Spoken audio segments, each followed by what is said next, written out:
desejo ou a necessidade de comer determinado alimento?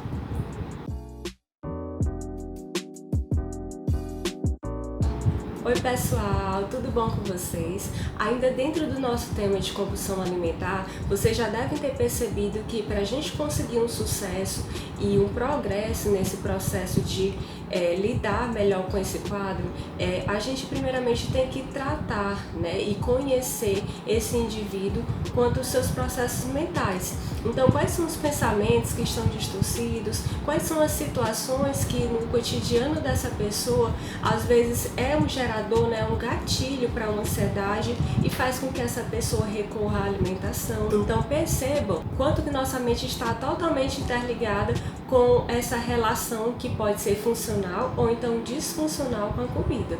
E para tanto, hoje eu quero diferenciar para vocês o que seria desejo ou necessidade.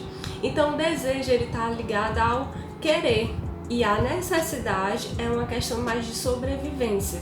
Então, por exemplo, se eu tenho um indivíduo que ele está apresentando problemas físicos, por exemplo, está entrando no processo de um quadro diabético, então algum problema cardíaco, então eu posso dizer que esse indivíduo ele tem a necessidade de emagrecer. Enquanto que o desejo, vocês vão perceber que isso está bem ligado à nossa vontade. Então, eu estou com vontade agora de comer um brigadeiro. Então percebam a diferença do desejo e da necessidade. Diante disso, hoje eu quero deixar a dica, e a grande pergunta para vocês. Então, quando bater aquela vontade de comer aquele determinado alimento, se auto-questione, se auto-pergunte: eu tenho desejo? Ou seja, eu quero comer isso, é só uma vontade minha, ou eu tenho a necessidade de comer esse alimento?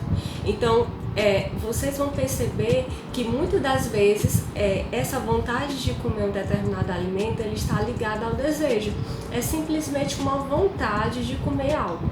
Então essa fica a dica no nosso vídeo de hoje. E para tanto, hoje eu quero deixar um bônus para vocês, um material que eu trabalho na clínica. Então, como eu pontuei para vocês, durante essa sequência de vídeos que a gente vem fazendo sobre compulsão alimentar, e a gente tem que atacar esses pensamentos que o indivíduo tem. Então a gente percebe nesses indivíduos que às vezes ele não está se relacionando tão bem com situações do seu cotidiano. Às vezes são conflitos familiares, ou às vezes um relacionamento abusivo, uma dependência emocional, às vezes são problemas financeiros, às vezes são várias situações que exigem dessa pessoa comprometimento, responsabilidade, daí entra questões de trabalho, às vezes é um trabalho estressor, enfim, são variadas as situações e fatores que eu poderia estar aqui pontuando para vocês.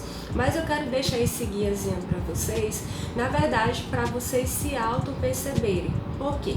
Muito dos nossos pensamentos, eles vão acionar nossas emoções e essas emoções vão gerar comportamentos na gente. Então eu vou colocar para vocês uma situação só para explicar melhor e deixar mais simplificado essa observação de como essa tríade funciona, do pensamento, da emoção e do comportamento.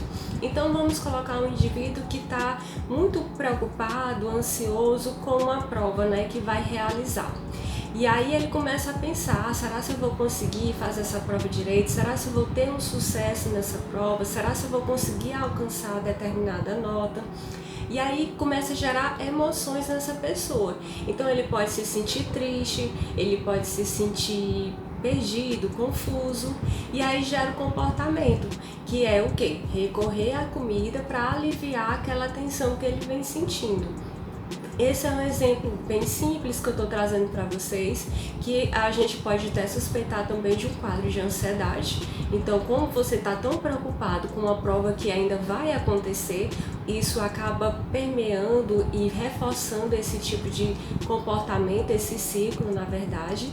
Daí eu trago essa tabelinha que eu quero deixar para vocês. Diante de uma determinada situação, você vai colocar lá como é que você se sente, quais são os pensamentos que está vindo aí na sua cabeça e quais são os comportamentos que você tem. É uma forma de vocês começarem a se auto-monitorar frente à compulsão alimentar. Essa é uma dica que eu trago para vocês, é uma psicoeducação, na verdade, para vocês se auto-perceberem.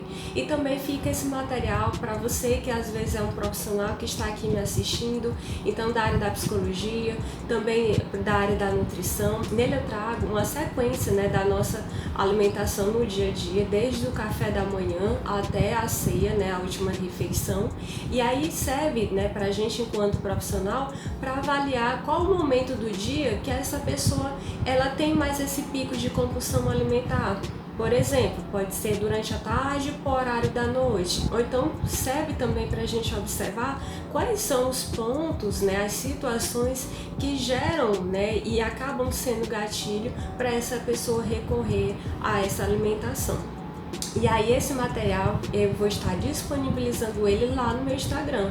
Então corre lá, se você ainda não me segue, o perfil é PC Gleice. E aí vocês podem seguir lá, entrar no link na bio, ele vai ser totalmente gratuito, você não precisa pagar nada, é realmente para você começar esse processo de automonitoramento. Gente, é um prazer, espero estar ajudando novamente e até o próximo vídeo.